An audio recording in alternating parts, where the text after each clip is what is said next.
I really do not want to sound this saxophone before you and in your ears any longer.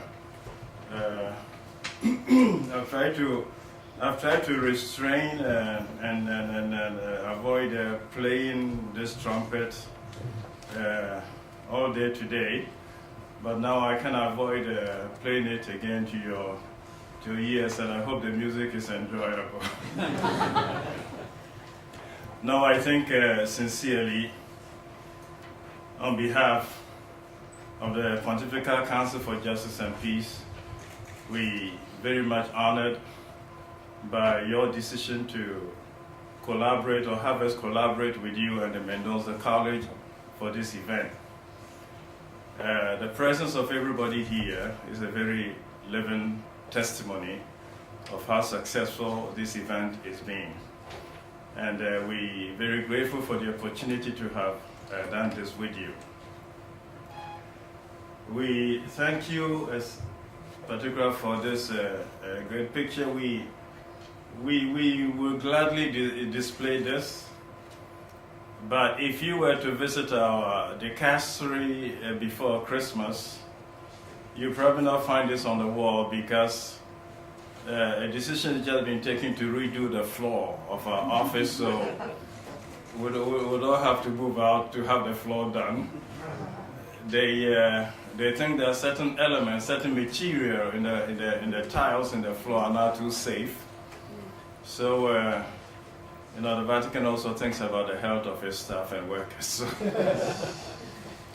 But let me start doing one thing. It's not to pull the legs of anybody. How many people from the different dicasteries or congregations are still here? No, not from the religious congregations, for the dicasteries from the Roman Curia. And not from Justice and Peace, huh? So it means from the Curia itself, we lost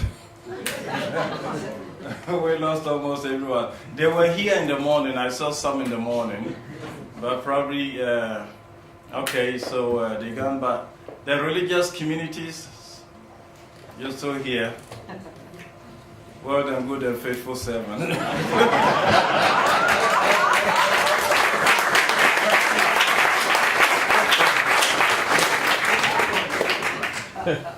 No, thank you. I think, I decided to find out about how many of the Curia are still here, because I was also trying to decide for myself how easy it been for non-specialists or non-experts in economic and financial affairs to have followed all of this. So the assignment for me now is to find out whether they got tired of listening and so went away, or some other business took them away from here. So that's an assignment I suppose that we'll have to carry out. Yeah, that is in view of the next, the desire has been expressed to have a second session. I'm not by that saying that, it has to be here in Rome, but if there's going to be a follow-up session, then we know how probably to do whether to probably tone down the language. If we were doing theology, I know the language could also have been a little bit esoteric, but we recognize everything that is been done. So very, very grateful to all of you, especially our erudite speakers and people who share their understanding about this new emergent industry with us. We want to thank all of you, those who are here and those who have had to leave.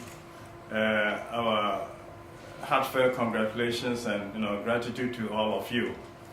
We'll probably have occasion to send cards also to thank people from our office for everything that you have you've enabled us to celebrate this past 2 days. CRS understood this as a way of realizing its own mission of service to not only local churches, but let's say to all of humanity and to human progress. The realization of service to human progress, and so studying this as a way of doing this is something that resonates very loudly also with us in the Pontifical Council. Since the pontificate of Pope Francis, we found ourselves carrying out a lot of activities in response to his own activities and ministries. When the director of the World Bank visited with the Holy Father, and both of them talked about reducing poverty by, 40%, that became an assignment for us. at least to organize a seminar or something to see how that can be done. And when Guy Ryder of the ILO also visited, and the talk was about decent work, that also became an assignment. And in fact, in this same room, about a month ago, we did a seminar on decent work. And so it is. But the biggest expression of the ministry of Pope Francis, which has become an assignment for us, is just been the production of his exhortation, which Sister Helen ably introduced to us today, this Evangelii Gaudium, with everything that it says. Since the exhortation came out, our dicastery had to deal with a few reactions and responses. A few of them very critical, but a few of them also very appreciative of the Holy Father's bold challenge to market and to business. The observations which were critical, some of them thought that the Pope was too harsh on market and on capitalism.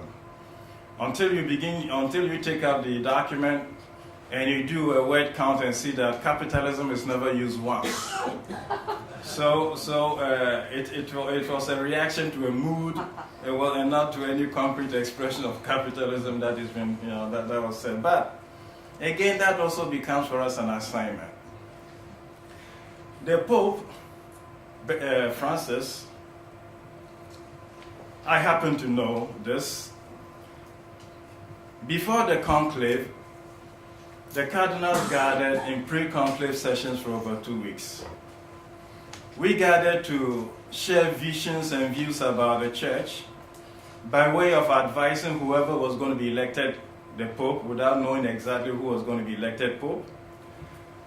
And in the views that were exchanged in the Paul VI Hall, in the Synod Hall, when Cardinal Bergoglio took the floor and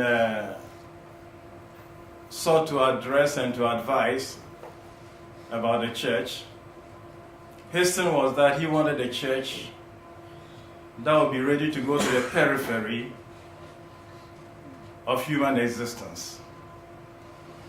And this statement of his is basically being the thing that is driving his pontificate up to now. When he talked about going to a periphery of human existence, he said, I don't mean geographical periphery, like going outside the city, but I mean the periphery of existence, people's life situations and all. And that then became his own decision to go to the prisons on Holy Thursday and wash the feet of inmates, the decision to go to Lampedusa and meet those who are trying to cross the Mediterranean, those who drown and all of that. And subsequently, the statement about, I want to see a poor church which can reach out to the poor. So all of this means for us that his big thing in the exhortation about observations about inequality, observations about excluded people, and the desire to have an economics or economy that is more inclusive and that it gets everybody on board, it's also been a concern to us. So actually, in July we'll be doing another session, which has got on the economics, and inclusive economics for the common good, for the global common good. So we'll be looking at so very erudite professors from all over, financial experts, economists, politicians, and all, are invited to look at exclusive economics for the global common good. This is again in response to that.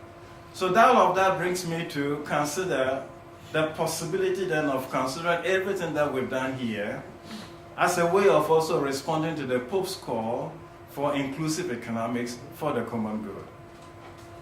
In a very real way, our discussion here of impact investing has been a way of also addressing how we can make market-based business also reach out to fashioning, if you want, an inclusive system of economics, inclusive access to money. So this is how the Pontifical Council for Justice and Peace, one way wishes to consider what we've done over here.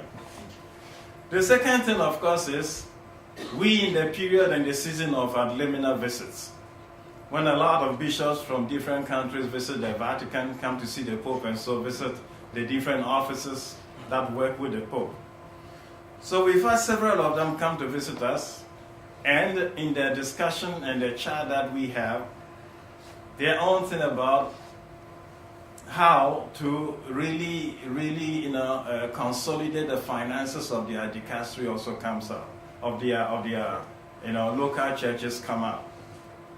And that for us also becomes how can we help local churches establish a more solid income generating base in their own local churches. And to a lot of them, we mentioned this seminar or this meeting coming up, that we're going to be doing this, and we hope to share the fruits with you. And so for us then, we have the task now of presenting everything that is happening here in this past 2 days to the local churches and the local bishops. How are we going to do it? And what are we going to say to them? So I think part of it has been expressed by your own interventions. I think in a way CRS will play a mediation role, because it's been clearly expressed over here that it's not enough to simply do this, introduce people to this industry, but you need to have competent personnel on the ground to have the impact, the desired impact realized. And so it just means that with several local churches, whether it is introducing them to this industry or doing a capitalist fund type of a loan, whatever it is, we need to have people on the ground who will be able to put whatever instrument you place in their hands, you make them useful. So a certain amount of formation of personnel comes up, and so again, I think CRS and several other groups can probably try to help. But we'll try to tell the local bishops' conferences that it is possible, either through religious congregations which are already doing work in their dioceses, to have access to some such fund. Or it may also be possible for them to, the very many people who have readily offered themselves and suggested their hand. Remember this morning when you asked how many want to help Cardinal Turkson? I saw all those hands and I did a quick count. And I also noted down the names. So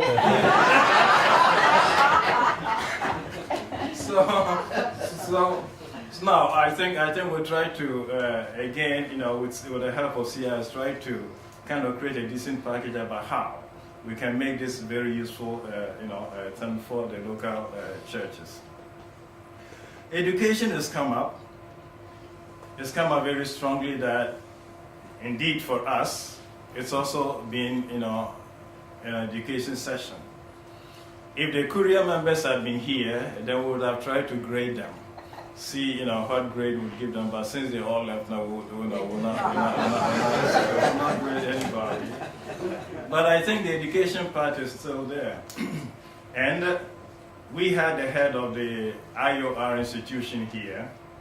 He expressed a point of view. We do have another body which, if that had been set up earlier, we'll probably have invited here.